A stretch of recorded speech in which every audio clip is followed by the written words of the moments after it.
I love Nami from One Piece so much. She's easily one of my favorite characters in the whole series. Now, it's really easy for people to come out of their trash cans like Oscar from Sesame Street and be like, you only like her because she's hot, and then not think about anything else about her. I'm not gonna say they're wrong, because Nami is definitely hot, and that's 2 big reasons for why, actually scratch that, 4 big reasons for why I like her.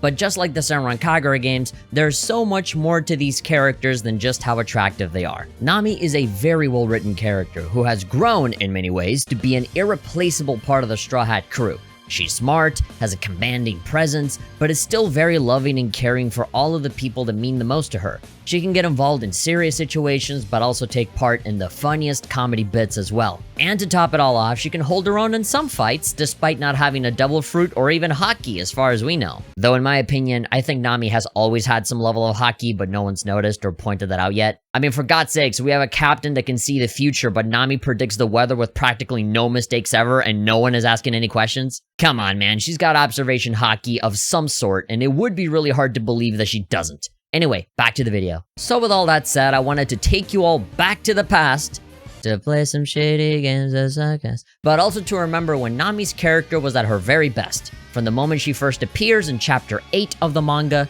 until the end of the Arlong Park arc in chapter 95. Ugh, Arlong Park arc. That's a lot of R's. That's very difficult to say. Try saying that 5 times fast. Arlong Park arc, Arlong Park arc, Arlong Park arc, too many R's. Oh, and if you're watching the anime, then this would be episode 1 all the way to episode 44. Her introduction in the anime is totally different, by the way. In the very first episode of One Piece, she's established immediately as a thief by going undercover and stealing from a ship that doesn't exist in the manga. In fact, Luffy makes eye contact with Nami for a little bit before going their separate ways, only for them to meet again at Orange Town where Luffy fights Buggy. In the manga, her introduction is actually a flashback from members of the Buggy Pirates, retelling their experience with Nami tricking them. And then we see her in the present running away in Orange Town with the map to the Grand Line, and that's where Luffy and Nami meet for the first time. It's really strange to see how both versions differ, but both do a pretty decent job at quickly telling us who Nami is and what she's good at. She's a thief, she loves money, and is good at tricking people, usually by using her attractiveness to her advantage. And if you know who her mom is, then this makes a ton of sense. Speaking of her attractiveness, let's talk about that for a minute. One thing that I find interesting about Nami is the way she dresses, going from the East Blue Saga to literally any time after that. In the beginning, she always dressed rather modestly. I assume this comes from her not only being a thief, but also working alone. If you're going to be sneaky and steal from someone, you don't want to stick out from the rest. But another important detail is that she always wore sleeves in order to hide her tattoo, revealing her association with the Arlong Pirates. It's a painful thing that other people should not see, and something that Nami herself doesn't want to be reminded of either. It's not until she arrives at Kokoyashi Village and Arlong Park where she wears a sleeveless shirt, because literally everyone that lives there knows she's a part of that crew. There's no use in hiding it. After the entire story arc is all said and done, Nami gets the tattoo changed into something that better represents who she is. She took something incredibly painful in her life and eventually allowed it to heal into a symbol of the thing she cares about the most. And what happened after that? Well, she started wearing every single skimpy outfit under the sun. Fan service aside, it really does mean something important. Nami doesn't have to hide anything anymore.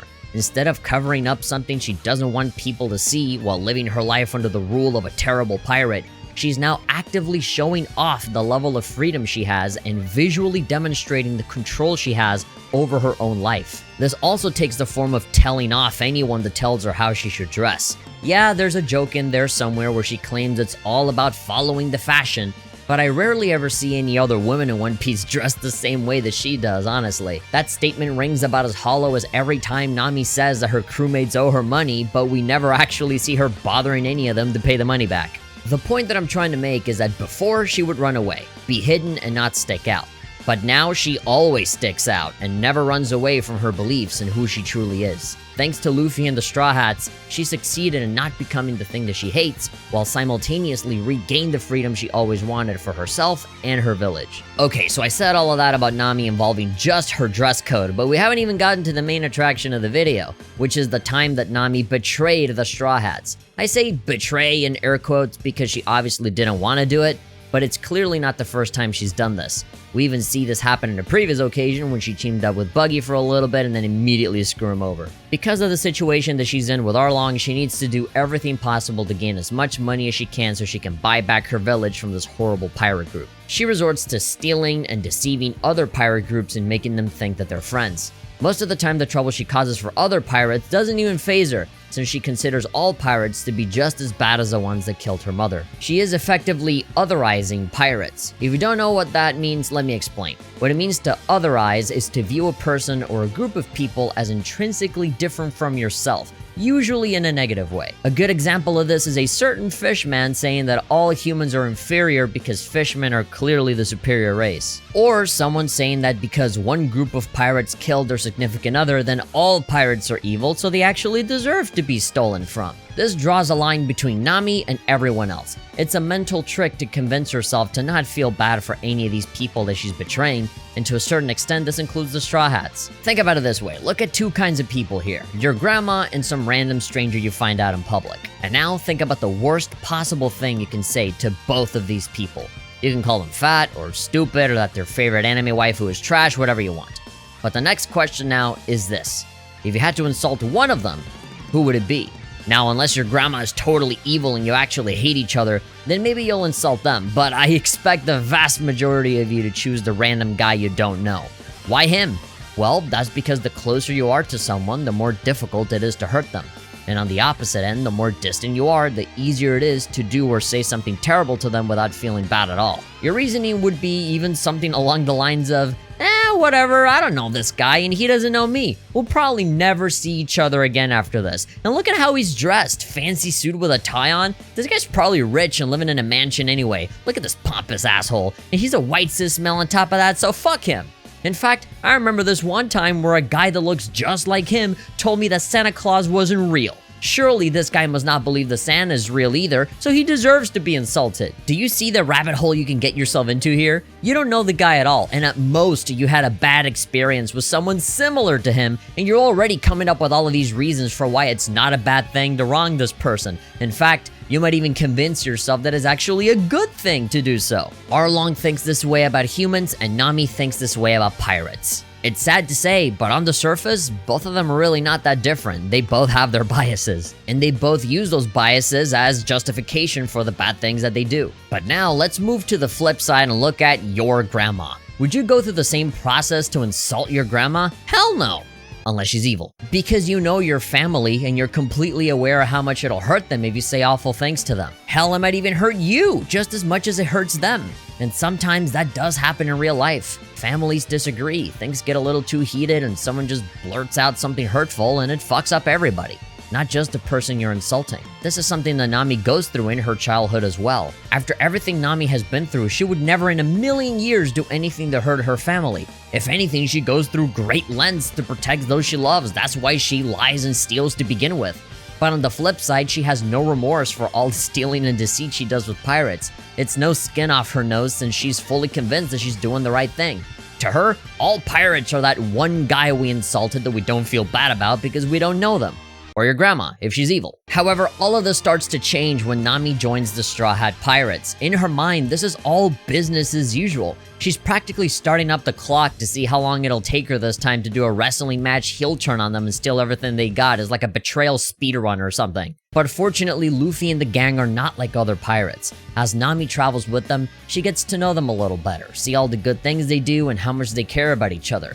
If you want, you can even add some of the non-canon movies in there to add even more time that they spend together. They are a complete antithesis of the evil pirate she envisions in her head.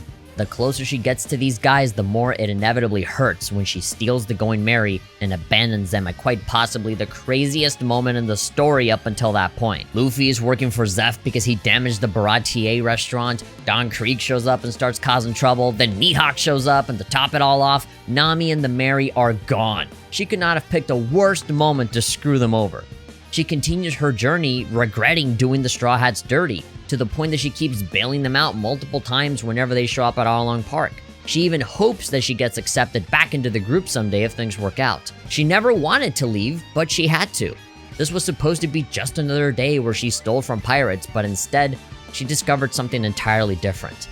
that even though she was slowly turning into the very thing she hated, she still had a heart in there somewhere. A heart that could still put her trust in others, even if they came from the group she knew for a fact was horrible. Her mentality was entirely flipped on its head by finding a place where she could be free and accepted for who she was, instead of being told her whole life that she was an inferior slave that would never escape. This was her way out, but she threw it away on purpose, not having enough faith in Luffy and the rest to get her out of there. She would rather push them away and make an enemy out of them in order to keep them safe while letting the fish bullies win. She plays it off like she never cared about them, but we all know that's not true. The entire time she tries to carry the burden entirely on her own. She doesn't get her village involved, she doesn't get the Straw Hats or any other group of pirates she has allied with involved. I feel like if she really wanted to, she could have traveled out into the East Blue and gathered up a bunch of pirates so that she could fight back against Arlong, but she never did. This whole thing she has done herself, but now when things get out of hand and she can't handle the pressure and rage anymore, she loses it. It's not until the breaking point where she goes to her last resort, trusting pirates. With those two words, her character has changed forever. Long gone is the girl that cynically expected the worst out of pirates. Now that exact thing she hated is now the last glimmer of hope that she has in getting back her freedom. Nami puts all of her hopes on Luffy, and that's all he needs to hear in order to spring into action. A pirate crew has to trust each other, and Nami never truly did until the last possible moment, a decision that would change her life forever. So to wrap it all up, this is what I love so much about Nami. She was a regular girl that went from a lying, deceitful thief into one of the most essential parts of Luffy's crew. The entire team, as you know it now, would probably never exist if it wasn't for her intelligence and navigation skills guiding everybody. Nowadays, she gets labeled more as the girl that sells a ton of sexy figurines, but there's so many layers to her, especially in early One Piece. Seriously, if you're some sort of feminist that's looking for female characters that are strong, commanding, resilient, intelligent, beautiful, resourceful, and won't let anyone tell her what to do, then, dude, there she is. The amount of change that she goes through is massive. She works so hard to get to where she is now, and she savors every second of it. This is reflected on the adventure she embarks on with the crew while pursuing her dream and showing everyone the freedom and complete control she has over both her life and her own body. This is only natural after being enslaved for your entire childhood. And look, if that was me, if I was enslaved by a bunch of fish bullies my entire childhood and then suddenly get let out, I think I'd be running around half naked out into sea myself too. Even her pursuit of money changes a little bit. Yeah, it's a running joke now that she loves collecting treasure, but that has never really been placed above caring for her friends. As I mentioned before, there are times where Nami lends money to her crew members, but never goats them into actually paying it back. And whenever she reminds somebody, like say Zoro for example, about the debt, it's usually to convince him to do something like protect Vivi from getting hurt during Whiskey Peak. There are times where you could argue that Nami was being kinda manipulative, but it's usually for good reasons that helps out other people, as opposed to other pirates that are manipulative for selfish and horrible reasons. She is taking all of the things that she's good at and taking all the negative traits that she saw in pirates and repurposing it for good deeds. But anyway, I could talk about Nami forever, so I'll stop here and let you go with the following. Chopper's bounty, 100 berries. Defeating a racist fish bully, 20 million berries. Buying an entire village, 100 million berries. Joining a family that loves you, accepts you for who you are, and will do everything possible to protect your smile from anyone that tries to take it away, priceless.